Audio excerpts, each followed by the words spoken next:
Gotta try and get a thumbnail. Just right now.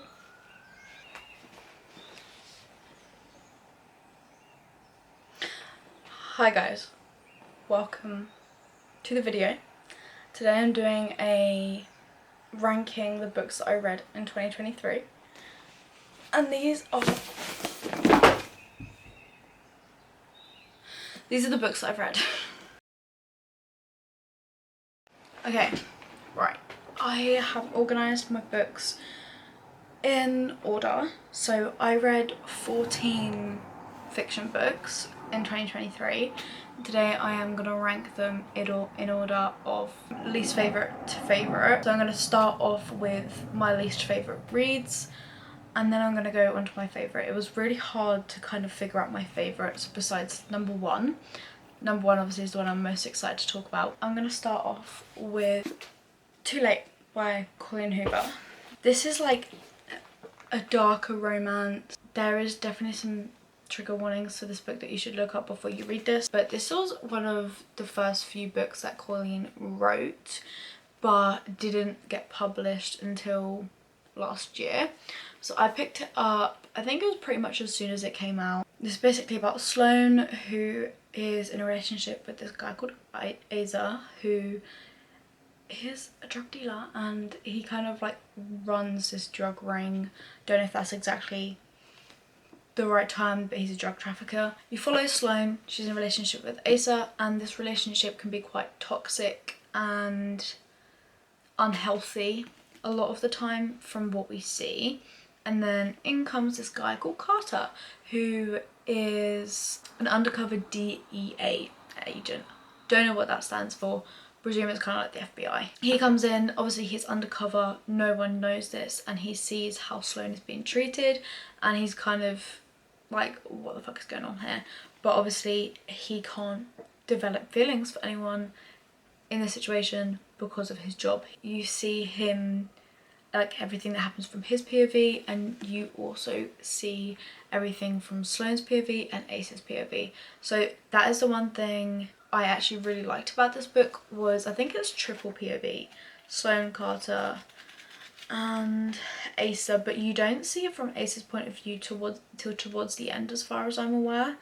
A lot goes on in this book.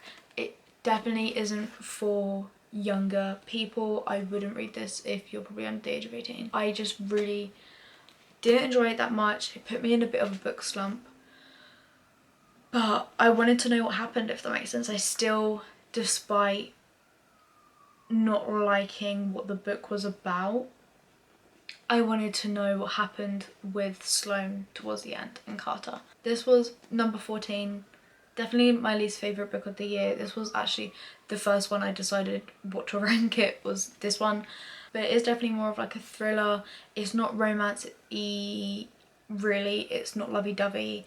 Sloane and Ace's relationship isn't one that you read about and be like, oh my god, I want this relationship. The next read I had, which is number 13, and that is Addicted to You by Krista and Becca Ritchie. As you can see, read this on the Kindle. It's taken me about 2 years to read this book. I started it, I read like 3/4 of it, maybe 2/3 of it, and then just kind of decided, no. Addicted to You is about two addicts basically, and they're both addicted to other things. One of them is definitely less common and less spoken about, and I did enjoy that about the book. It's not something that I really thought about before, and so I do like how it brought that topic up and how it was explained, if that makes sense, how you could be addicted to it and how it affects obviously this character. But it is a fake dating, which I do like the fake dating trope, but I don't remember much about it because, like I said, it took me such a long time to read it. I don't remember a ton, so I can't really say that much about it. Like I said, it took me so long to read. I started reading it a couple of years ago, and then I didn't finish it until towards the end of last year because I wanted to finish a book that I'd already started. I didn't love it, I didn't hate it by any means, and I am really interested in the world. This is the first book in the Addicted series by Krista and Becca Ritchie, and you follow Lily and Lo, who are both addicts, but they're addicted to separate things, and you see how their relationship and their fake dating like has affected their addictions and the relationships around them and stuff like that. It's also, both the characters are in college at this time, so it's like a college fake dating.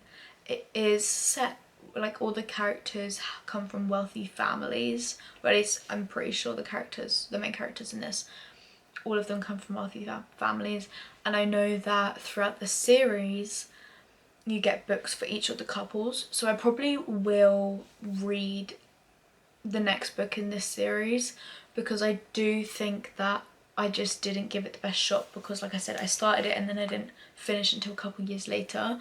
What I should have done was reread it completely and finish it that way, so I do kind of regret not doing that. But I would still read the next book in this series and then give my actual opinion on it, if that makes sense. I feel like I haven't written this series off at all, and I know so many people talk about how amazing this series is, and the found family aspect is just amazing. I didn't see as much of that in this because it is literally the first book in the series. It's just setting the scene, like more world building and explaining the relationships between the people. The next book that I read was another one on my Kindle, and that is Do Not Disturb by Freida McFadden. I did enjoy this book.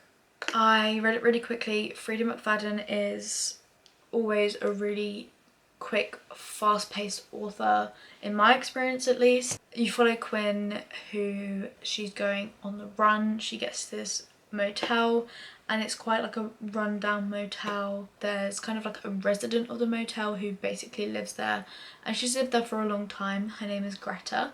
And then you have one of the owners and the manager of the hotel, whose name I have forgotten.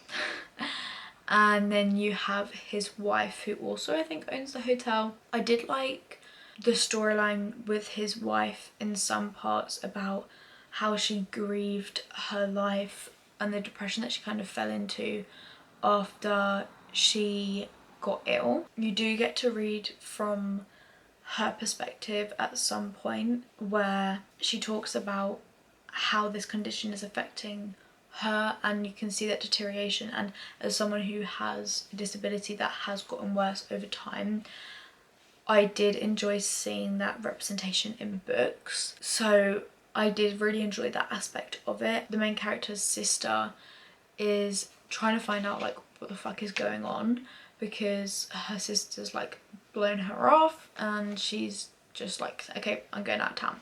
She goes, her sister's trying to find her. It's very interesting. You've got these characters, like one from her past, you've got like her sister who is like her main family, if that makes sense. I'm pretty sure that their parents, they aren't in the picture, they aren't really in the story. Her sister has kind of like raised her from when they were teenagers, so she's trying to find out like what's happened to her sister, where is she okay, what's going on. Like she felt that her sister wouldn't just go out of town for no reason, that something was seriously wrong. So you have her sister trying to find her, see if she's okay. Then you have the hotel manager, who, like I said, the hotel's quite like a rundown, like it feels quite creepy and eerie. You actually find out that the owner and manager of the hotel, I think his name's Nick, he was actually a suspect for a murder that occurred at the hotel. So it's kind of just like, what's going on? There's just a lot of plot twists, and I really enjoyed this book. Number 11, and that is Twisted Love by Huang. So I've read the first 3 books in this series last year, so all of those books are in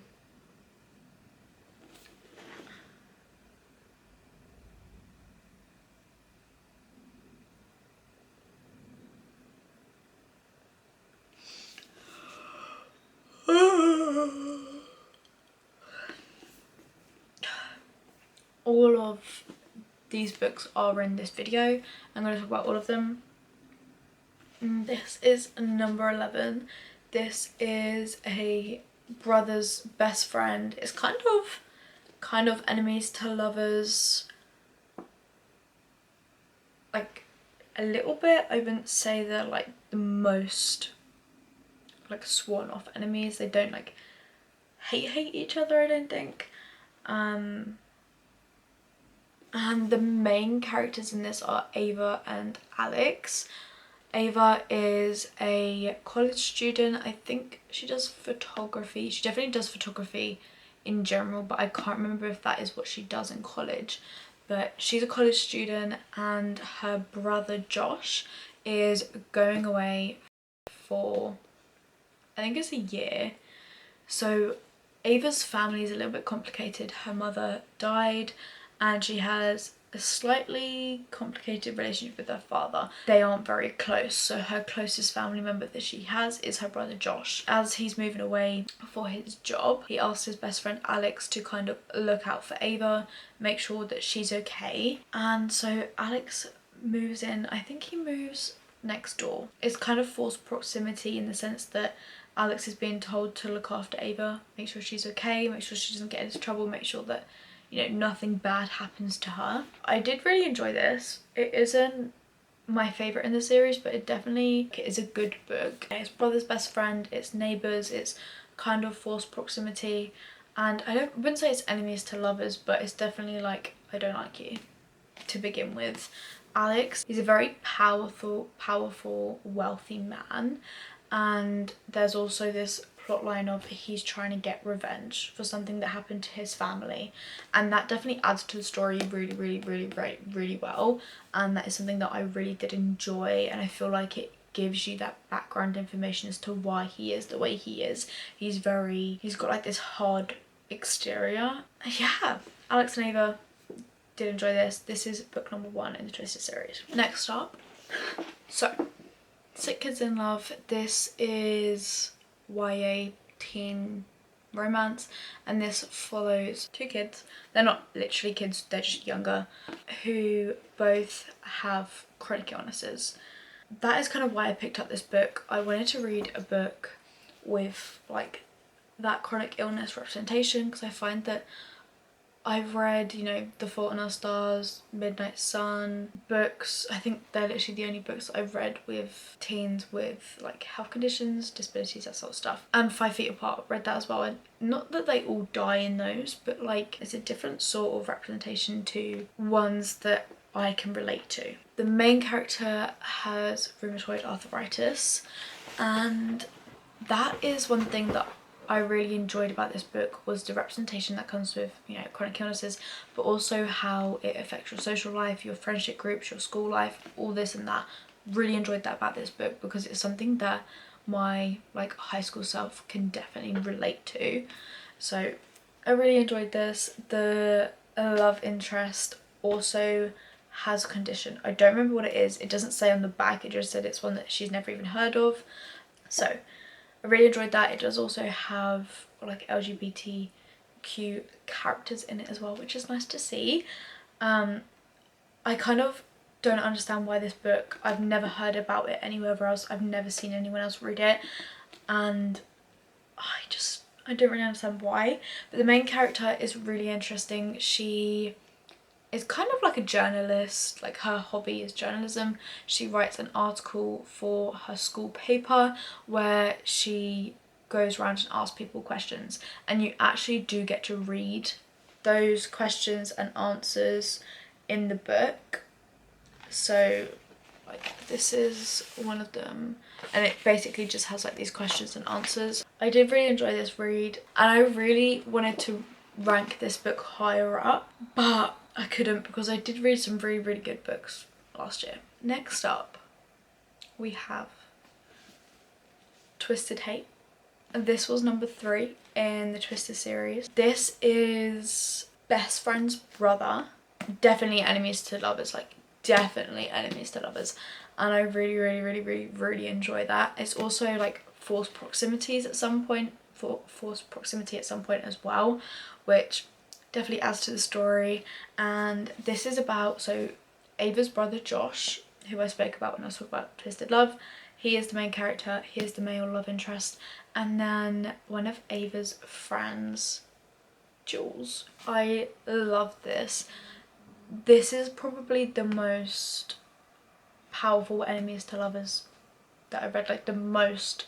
I really hate you. And it actually says on the front like he hates her almost as much as he wants her. I love this. I don't really even know how to explain some of these books, this one too, but all I can say is enemies to lovers, forced proximity, best friend's brother.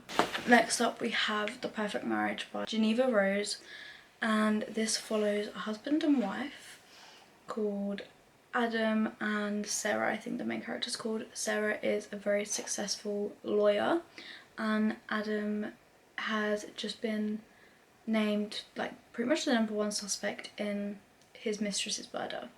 So as Sarah, his wife, is a very successful lawyer, she basically is his lawyer and trying to defend him and prove that he didn't kill his mistress.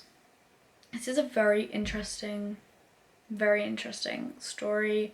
I really enjoyed this book. There's some plot twists and some turns, and you follow Adam, who's trying to help Sarah and prove that he is innocent, but also like, who is really going to believe that someone didn't kill their mistress?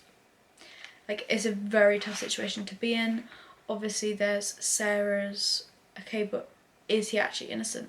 Is he guilty? What is going on? Because obviously he hid an affair from her. What else has he hidden?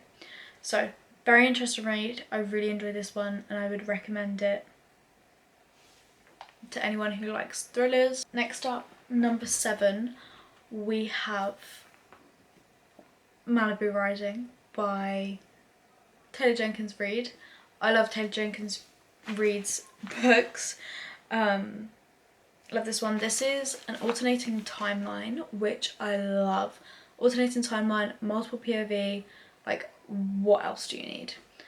And this book I bought it a couple years ago and I kind of put off reading it. It was very hyped on TikTok, Instagram, YouTube, all this and that, and I kind of put off reading it because I didn't want to be let down by it. And I will say this now, but this book did not let me down. This book follows a set of 4 siblings who have all kind of not necessarily been raised by their older sister, but their older sister has taken care of them for quite a long time, quite a few years. Their dad is actually a famous singer and he isn't really in the picture anymore. So their dad is McFadden, who is a character in a couple other of Taylor Jenkins Reid's books. All her books are interconnected standalones, as I would describe them. It's not a series, they're not a series. You could read this without reading The 7 Husbands of Evelyn Hugo, which is where this character McFadden was introduced, I believe. You could read it without reading that one, although that does help you understand his character more.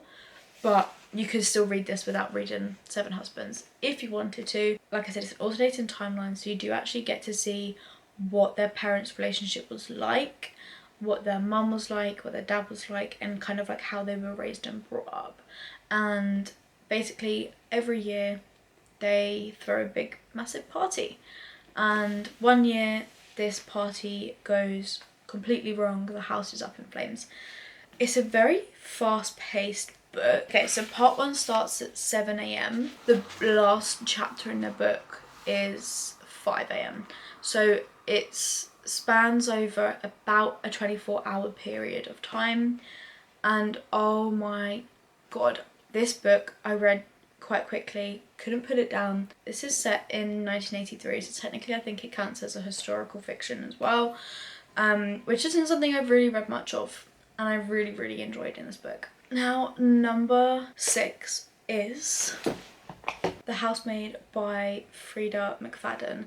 This was, I think, the second book that I'd read by Freida McFadden, and I really enjoyed this one. This follows the main character who's just been released from prison, and she has nowhere to live, just lost her job, got fired. She currently is like living in her car, so she's desperate to find a job. So she finds a job as you probably guessed it, a housemaid. She gets this job as a housemaid, and slowly things start happening around the house and she's quite puzzled by them.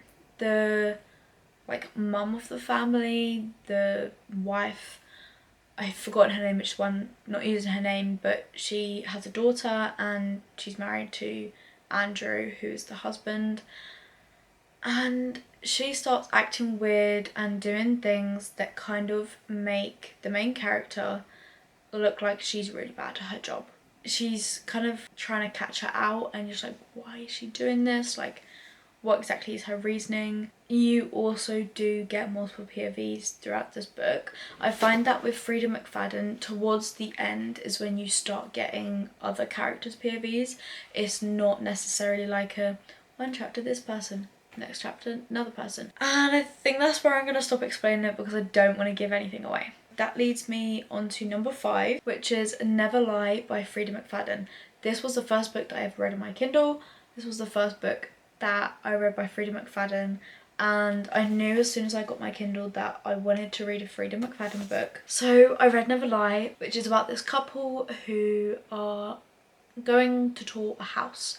They're looking to buy a property, they're going to tour this house, and when they are on their way, there is a pretty bad blizzard and they end up becoming stranded. Luckily, when they become stranded, they are within walking distance to this house. They see that there's a light on in the house, so they presume that because it was so close to their appointment to view it, that the estate agent was already there. So they decide to get out their car, walk through this blizzard.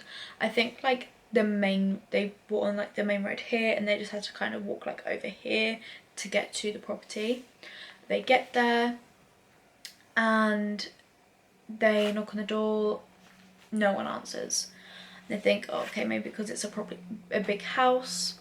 They knock again, and basically they end up finding their way inside. I don't remember how exactly, but that's not really important. They manage to get inside and they find out that actually the estate agent Judy isn't actually there. So they're like, well, what the hell do they do? Technically they've just like broken into this home, but because of the blizzard they can't exactly just go back to the car and go home because they're literally stranded. So they decide to stay, and some weird things kind of happen in the house. Now you find out that the house was actually a famous, I don't know if it's just a famous psychologist, but she's a pretty well-known psychologist who actually went missing. No one knows where she is, why she went, what happened, any of this. Her case, I think it's kind of like a cold case, like they don't really have any information to go off of. And whilst the main female character is looking around the house, she finds a room. Now in this room she finds a bunch of tapes, and these are recordings of the psychologist's therapy appointments. She recorded every appointment that she had with her patients and stored them in this room. So the main female character, she's really bored, there's nothing to do in this house.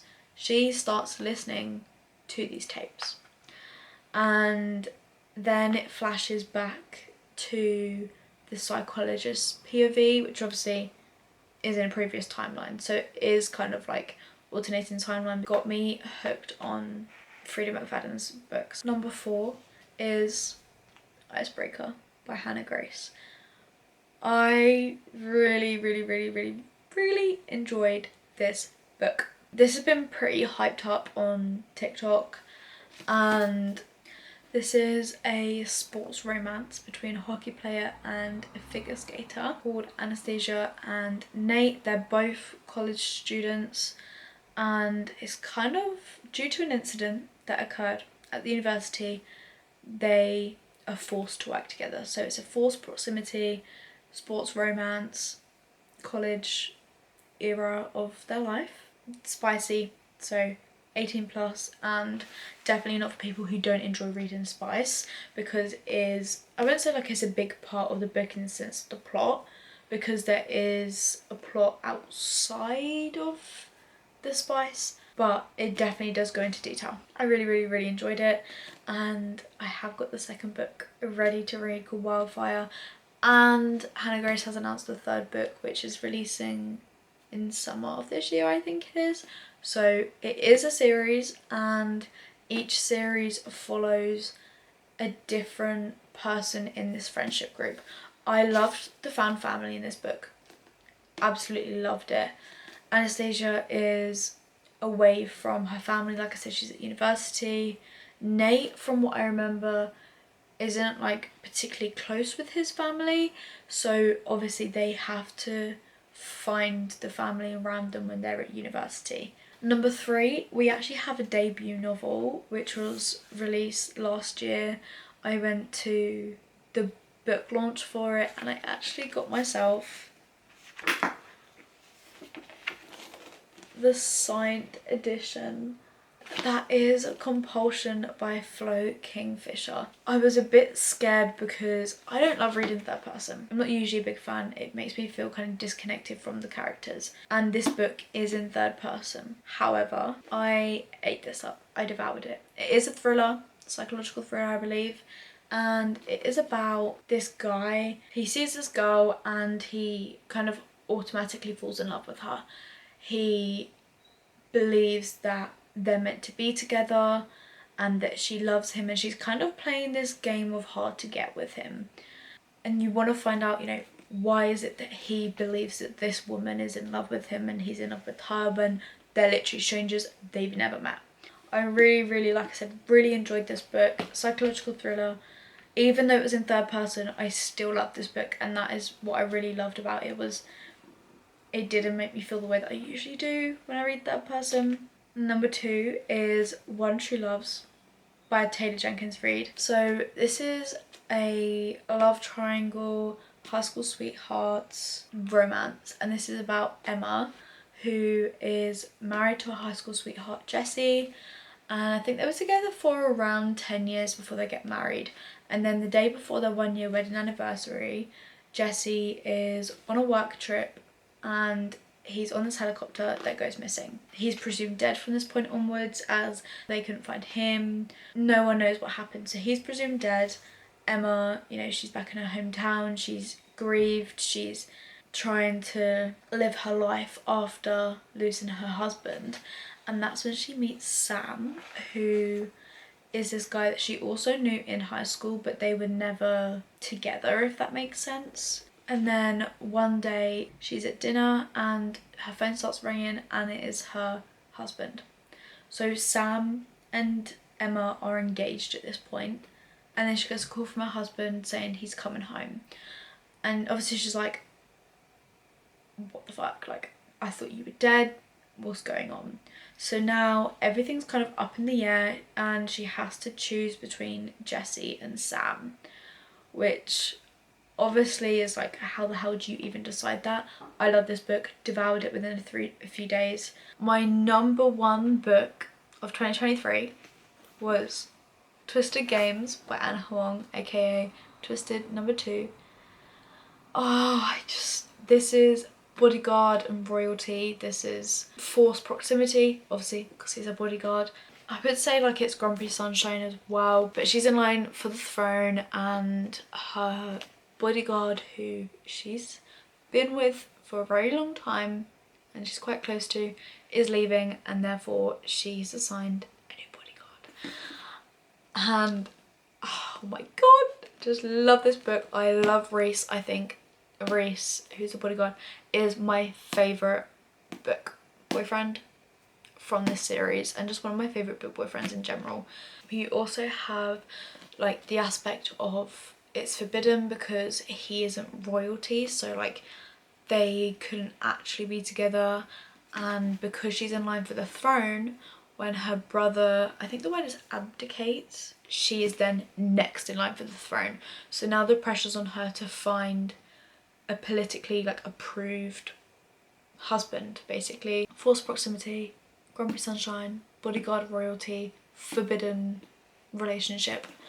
Love this book. I hope you enjoyed today's video, and yeah, I'll see you guys soon.